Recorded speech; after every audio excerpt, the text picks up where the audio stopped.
गुजरात का नेतृत्व सर्वदूर माना गया है। लेकिन ये बात सही है कि पूरे विश्व में पशुओं की संख्या की तुलना में दूध का जो उत्पादन है उस हिसाब से हम लोग बहुत पीछे हैं और हमें इतनी बड़ी मात्रा में पशुओं की देखभाल करनी होती है, संभालना होता है और उसमें से हमें जो प्राप्त होना चाहिए वो नहीं होता है।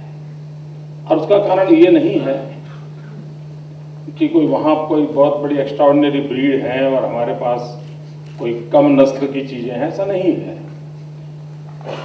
कुछ तो हमारे सामाजिक जीवन की गरीबी है, उसका इम्पैक्ट भी वहाँ होता है। उसी प्रकार से हमारे देश में हर साल देश के किसी न किसी कोने में अकाल होता है और जब अकाल होता है तो एक बहुत बड़ा सबसे पहला कैजुअलिटी अगर कहीं है तो हमारे मिल्क प्रोडक्शन में होती है, हमारे पशुओं को होती है। कितना ही हम शिफ्ट क्यों न करें, लेकिन वो कठिनाई बहुत बड़ी है। अब 2200 करोड़ रुपयों के प्लान के साथ मिशन मिल्क की योजना और दूध की उत्पादकता कैसे बढ़े, उस दिशा का अभियान, मुझे विश्वास है कि इस क्षेत्र में काम करने वाले लोगों को एक नए तरीके से सोचने के लिए, सेंसिटाइज करने के लिए जरूर काम आएगा। कुछ प्रयास गुजरात में जो हुए हैं, हो सकता है कि मैं उसका यहां जिक्र करूं तो उचित होगा। ये तो सही है कि गुजरात में डेयरी क्षेत्र में कोऑपरेटिव सेक्टर बहुत ही वाइब्रेंट है, बहुत ही सक्रिय है और उसका नेटवर्क बहुत नीचे तक है और उसका बेनिफिट सब दूर मिला है और लगातार मिलता रहा है। लेकिन सरकार ने कुछ इनिशिएटिव ली है, जैसे हम लोग एक पशु आरोग्य मेला करते हैं। हर वर्ष करीब 3,500-4 हजार पशु आरोग्य मेला होते हैं और ये कोशिश करते हैं कि किसी पशु को 3 किलोमीटर से ज्यादा दूर जाना न पड़े और ये लगातार करते हैं। उसका परिणाम ये हुआ है कि वैक्सीनेशन का काम करीब 100% विद इन टाइम फ्रेम हो जाता है। सबसे बड़ा काम ये हो जाता है और ये रेगुलर मॉनिटरिंग, वैक्सीनेशन, इन सारी देखभाल के कारण एक सबसे बड़ा अचीवमेंट हुआ है। थोड़ा सा भी वेदर चेंज के कारण, थोड़ा सा भी वायरस के कारण जो पशु बीमार हो जाते हैं, इन रेगुलर पशु आरोग्य मेले के कारण 117 डिसीज ऐसे हैं जो गुजरात में टोटली इरेडिकेट हो गए। कितनी बड़ी सेवा हुई आप अंदाज कर सकते हैं। 170 डिसीज टोटली इरेडिकेट होना मतलब पशु की सुरक्षा के दृष्टि से बहुत बड़ा अहम काम हो जाता है।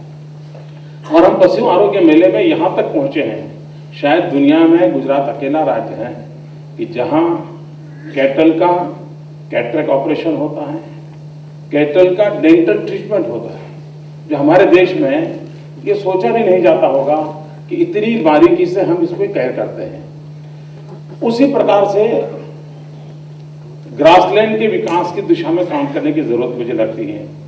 यहाँ जो बाहर के मेहमान आए, यहाँ से 30-40 मिनट की दूरी पर धर्मज करके स्थान है, वहाँ ग्रास के लिए कोऑपरेटिव सिस्टम से किस प्रकार से डेवलप किया है और होम डिलीवरी ग्रास कैसे देते हैं, बहुत ही अच्छा सिस्टम डेवलप किया है।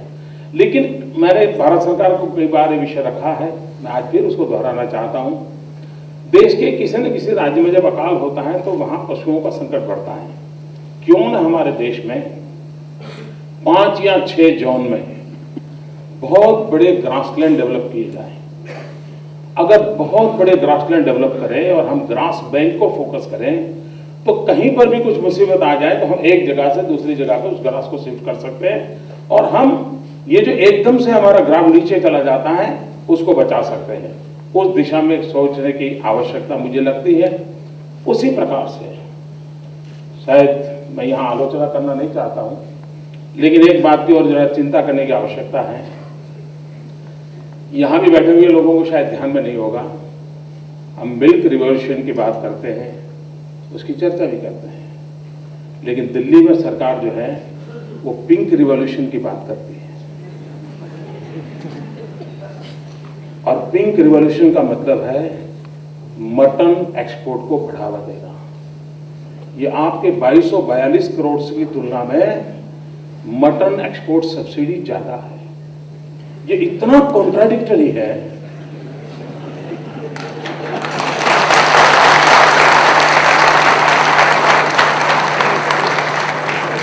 और ये पता नहीं रहता है किस आयु का पशु काटा जाता है, किस आयु का पशु काटा जाता है।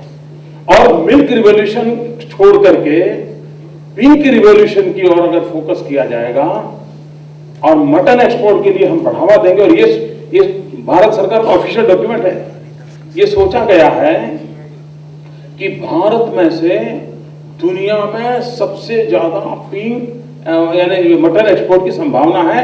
It can bring a pink revolution.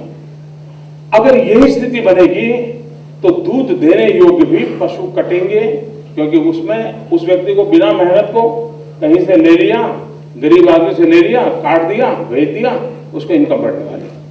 दूसरा एक संकट है जो चिंता का विषय है, बहुत बड़ी मात्रा में बांग्लादेश में हिंदुस्तान से गायों का स्मगलिंग होता है, बहुत बड़ी मात्रा में। एक काउ स्मगलिंग का जो इंडस्ट्री है वो इतना बड़ा है कि जो हमारे देश में इतनी मेहनत, और शरद पवार जी और इतनी इनकी टीम इतनी मेहनत कर रही है, लेकिन वो एक चीज ऐसी है कि जो सारा हमारा लूट करके चली जाती है। इन दोनों को बैलेंस करते हुए कैसे हम इस सारे मिशन को पार करने के लिए योजना करें, इस पर सीरियसली सोचना पड़ेगा, तब जाकर हम काम कर पाएंगे। दूसरा, भारत के प्रधानमंत्री जी ने एक चिंता व्यक्त की थी कुछ दिन पहले, तो कुछ महीने पहले, और उन्होंने ये कहा था कि बड़ी शर्म की बात है कि हमारा देश न्यूट्रिशन के संकट से गुजर रहा है। अब मानव जात के लिए इतना बड़ा संकट अगर न्यूट्रिशन है, तो पशु के लिए तो कितना होगा। और ऐसी स्थिति में अगर हम पशु आहार के लिए ज्यादा बड़ा नेटवर्क नहीं करते हैं, पशु आहार के लिए न्यूट्रिशन वैल्यू वाली चीजें प्रोवाइड करने की व्यवस्था नहीं करते हैं, हमारे राज्य में हम बच पाए हैं क्योंकि डेयरी नेटवर्क हमें मदद करता है। हमारे यहाँ डेयरी के माध्यम से भी पशु आहार के उत्पादन के काम हो रहे हैं। लेकिन अगर हम वैज्ञानिक तरीके से, दूसरा, पशु आहार का ट्रांसपोर्टेशन का खर्चा बहुत होता है, और इसलिए आवश्यकता ये होगी कि उसको व्यापक रूप से उसका नेटवर्क खड़ा करना पड़ेगा।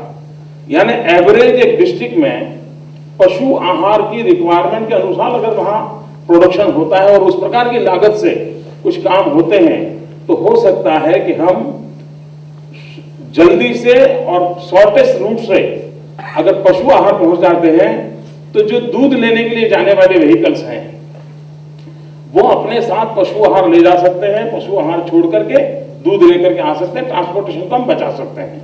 एक ऐसा हम इंटीग्रेटेड अप्रोच के साथ इस बात को चलाएं तो हम काफी मात्रा में पशु की चिंता कर सकते हैं।